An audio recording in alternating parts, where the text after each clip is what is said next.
மக்களவைத் தேர்தலில் காங்கிரஸ் கட்சியின் வாக்கு சதவீதம் எந்தெந்த மாநிலங்களில் உயர்ந்துள்ளது, எங்கெல்லாம் குறைந்துள்ளது என்பது பற்றி பார்க்கலாம்.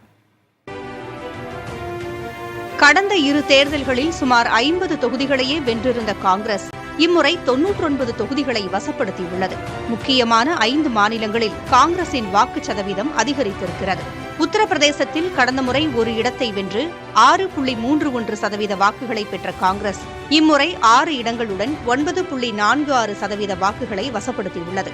மகாராஷ்டிராவில் கடந்த முறை ஒரே ஒரு இடத்தை வென்று 16.41% வாக்குகளை மட்டுமே பெற்ற காங்கிரஸ் இம்முறை 13 இடங்களில் வென்று 16.92 வாக்குகளை ஈட்டியுள்ளது. பீகாரில் 7.85% இருந்த வாக்குகளை இம்முறை 9.2% காங்கிரஸ் உயர்த்திக் கொண்டுள்ளது. கர்நாடகாவில் கடந்த முறை 32.11% வாக்குகளை மட்டுமே பெற்ற காங்கிரஸ் 2024இல் 45.43% வாக்குகளை கைப்பற்றியுள்ளது.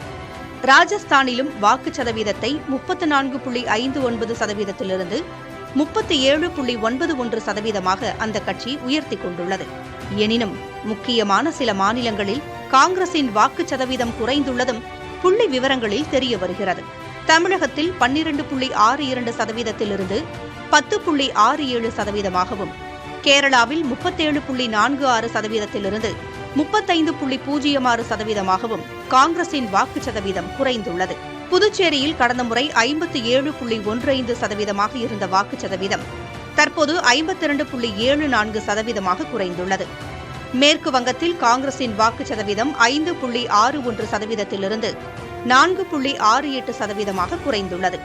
மத்திய பிரதேசத்தில் வாக்குச் சதவீதம் 34.5லிருந்து 32.44 குறைந்துள்ளது. குஜராத்திலும் 32.55லிருந்து 31.24% சரிந்துள்ளது.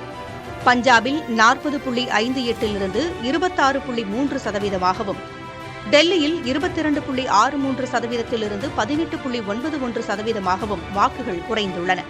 ஒடிஷாவில் 13.99% இருந்த காங்கிரசின் வாக்குச் சதவீதம் இம்முறை 12.52% குறைந்துள்ளது.